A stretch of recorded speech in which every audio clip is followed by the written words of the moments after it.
kalian ini berbangsa kok senangnya masturbasi? Apa kata pejabat yang dianggap saat ini itu ada? Itu belum ada, bos. Masih lama, bro. Pada pengen pamer mulu. Pamer sukses, pamer keluarga mapan. Hidup penuh utang kok pamer sih bernegara. Sudahlah, jangan pamer sukses kekencengan. Mau jualan 2024 emangnya? Masih 4 tahun lagi, bos. Masih lama. Koalisi 2024 udah dibangun lagi sekarang. Kalian ini halu banget ya. Ngeloco seneng-seneng sendiri. Bangunlah dari tidur. 4 tahun tuh masih lama. Ayo stop hutang. Bangun tanpa asing-asing. Percayakan ke anak bangsa. Banyak yang harus dibenahi saat ini. Itu keuangan negara yang ngutang mulu sama menteri terbaik itu dibenahi. Jangan jiper kalau mega bintang menteri itu bilang Bapak nanti di-impeach kalau nggak ngutang IMF. Itu Bapak dibohongi sama agen IMF dan World Bank, bos. Masa nggak ngeh-ngeh juga sih? Ada banyak manusia di Indonesia yang lebih baik dan tidak menyembah IMF dan World Bank. Pakai, bos. Mangkel saya ini lama-lama. Cemen banget bernegaranya. Kapan kita diskusi tentang bernegara tanpa pakai komunis Tiongkok dan tanpa pakai Amerika yang kampret itu? Terus lagi di media mainstream beritanya terlalu politik. Juga sebel sama kelompok-kelompok garis keras dan cara penanganan yang tidak elegan dari para pihak. Padahal saat ini rakyat lapar, bos.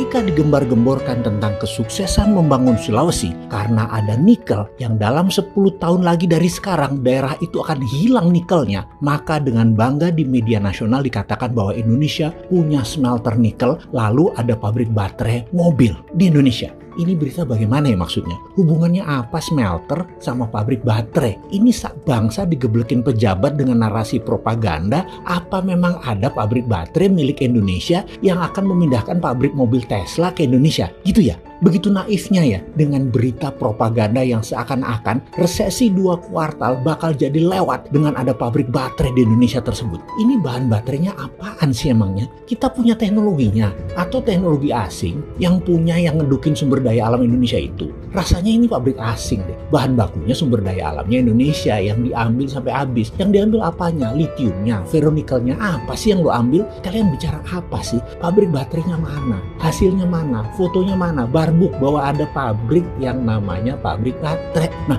beginian nih bagi para penggemar pejabat yang nggak pernah salah, tulisan atau video ini dianggap provokator. Padahal niatnya adalah kalau memang benar ada pabrik baterai mana, bahannya apa, band kita pinter sak bangsa, bukan hanya dengar, mentang-mentang posisinya jauh di Sulawesi, lalu disuruh seluruh rakyat percaya gitu ada pabrik baterai gitu. Gini deh, pabrik smelter nikel ada, yang ngeduk tanah air yang ngerugiin petambang rakyat, iya itu ada, yang untung yang punya smelter yang mengendalikan harga biji nikel yang sekarang pada kaya semua itu, iya itu ada pabriknya. Perusahaan globalis yang punya Tiongkok yang dilindungi pemerintah mengambil sumber daya alam, iya itu ada. Pabrik baterainya mana? Bahan baterainya apa? Dibutuhin Tesla tuh baterai yang mana? Itu pabrik baterai yang di Nevada punya Tesla. Terus mau diapain? Sudah jalan tahunan loh pabriknya, mau ditutup gitu. Ayolah, kalian ini berbangsa kok senangnya masturbasi?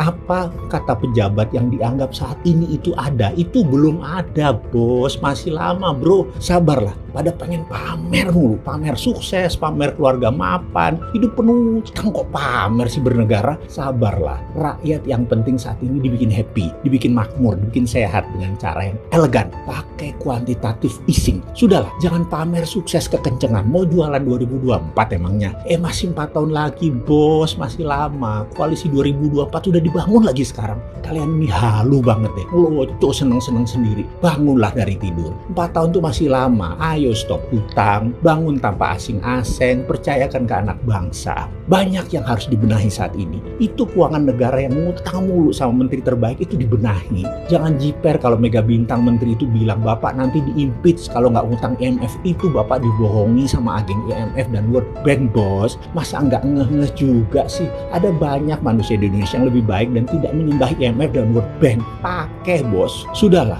Atau begini, dia disuruh bayar hutang-hutang yang dia buat yang selamanya kan sudah jadi mega bintang. Kok saat ini hasil pajaknya kecil dan ditekan tekan lagi pengusaha-pengusaha. Utang-utang terus dan tidak ada pertumbuhan GDP nasional yang signifikan. Dari 2014 GDP per kapita kita tuh $3.900. Sekarang baru sekitar 4.200-an. Kemana bintangnya dia? Jangan ditutupi, kalau nggak mampu ya ganti, ya reshuffle. Terus apakah APBN terlihat bagus? Enggak, Pak. Pertumbuhan GDP pakai hutang dan FDI itu semu mangkel saya ini lama-lama. Cemen banget bernegaranya. Kapan kita diskusi tentang bernegara tanpa pakai komunis Tiongkok dan tanpa pakai Amerika yang kampret itu?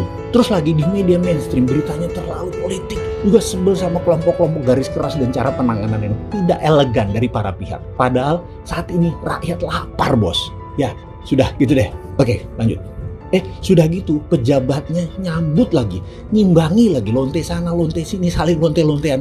Mau pada kemana sih kalian ini? Sudahlah diem, nggak usah ngumpul-ngumpul, kampanye kayak jualan politik, kayak jualan koalisi 2024, kayak stop. Jaga kesehatan, dagang, bangun bangsa, ubah peraturan yang untungkan asing jadi untungkan UKM, ganti pejabat yang jualan 2024, kelompok masyarakat suara keras nggak produktif, berafiliasi politik, bungkus aja dan beri peringatan keras. Balik ke konstitusi, balik melindungi segenap tumpah darah Indonesia, balik mencari sila kelima yang hilang keadilan sosial, balik bermusyawarah, balik mendukung kekuatan sendiri, buang komunis Tiongkok dan buang BUMN Tiongkok, buang IMF, buang World Bank, buang pejabat pendukung asing, buang penjual-pejabat pendukung jualan SDA negara ke asing, balik kekuatan tanah air, printing money berbasis proyek produktif terutama industri.